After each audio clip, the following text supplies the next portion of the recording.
So apparently Slenderman is a real entity that has almost as many sacrifices as your favorite celebrity. Now, if you haven't heard of Slenderman, basically he's a thin, tall-ass humanoid with a white head and a blank face. Not only that, but he has tentacles protruding all over his body. Now, I know that sounds a little far-fetched, but let's be honest, you're here for a good time, not a lecture. So calm down, Jessica. Furthermore, oh, that sounded so fancy. Getting close to Slender Man triggers Slender sickness, which causes a rapid onset of paranoia, nightmares, and delusions. And don't worry, all that comes into play in just a second. So how did this fictional character turn into a real-life horror story? Well, in May of 2014, two 12-year-old girls started getting extremely into creepypastas. If you don't know what that is, don't worry, neither did I, but apparently it's a short story of sorts that people share on the internet by copying and pasting, and people ping the witty things they are. They changed the word copy to creepy because of horror, obviously, and then they changed paste to pasta because fuck conformity, I guess. Anyways, as the two girls' interest in Slenderman grew, Geyser and Wire, that's the two girls, by the way,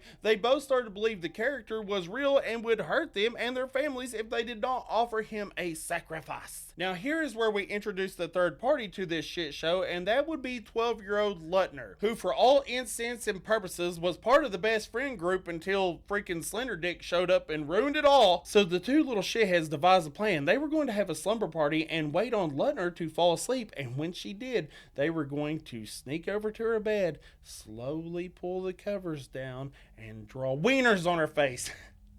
I'm just kidding. They were going to stab her to appease Slender Man and prove once and for all he's real. So anyways, as the night progressed, the girls came out of their folie à deux and got scared and thought sleep was a better idea than murder. Well, after a good night's rest, they decided, you know what? No, we were wrong and we definitely need to sacrifice her. So they devised another brilliant plan. They were going to wait for their friend to sneak off to the bathroom, and they was going to do what needed to be done for Slender Man. However, as most plans go for 12-year-olds, everything fell apart and they weren't able to pull it together, so they failed old Slender Daddy once again. But as the old saying goes, fail me once, shame on you. Fail me twice, roll the dice, because the third time is a charm. So they devised another plan. So on May 31st, 2014, they put their plan into action, and they decided that they were going to invite her over to go play hide and seek in a creepy ass forest. And well, do you know where Slenderman likes to hide and watch little girls? Yep, a white van. But his second favorite part is the forest. So they played the most fucked up game of hide and seek, and whenever they found Lutner, they pinned her down and stabbed her 19 times in the arms, leg, and torso. Now, immediately after, they told Lutner to lie down while they sought help, because that's what best friends do after they brutally stab you, I guess.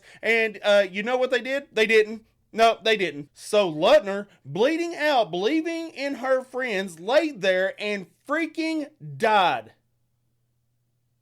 The end. No, I'm just kidding. What she did do is pretty much turn into a supernatural beast herself, because with 19 stab wounds from a 5-inch blade, some of them hitting organs like her liver, which I don't know if you've ever been hit in the liver, but it pretty much takes you out. Anyways, she dragged herself to a nearby road where she waved down a cyclist who called emergency services for her, where she was taken straight to surgery and ended up making a full recovery, which I think is badass. Now, as for the two girls, they were found about 5 miles down the road with a knife in the bag, because they're geniuses like that, saying they were walking to Slenderman's castle, which was 200 miles away in the mountains, and they were immediately arrested and tried as adults, and then directly sent to a psych ward. But, like I said, Slenderman was supposedly a made-up character, yet when he started getting famous, his influence of paranoia seemed to actually manifest into real-life tragedies. And unfortunately, this isn't the only incident. So is Slenderman just a tulpa made up in the minds of thousands of people till his powers manifested and took over children's minds, or were these incidents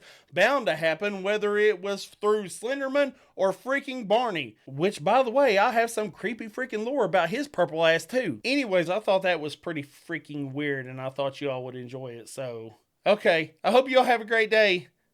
Okay, bye.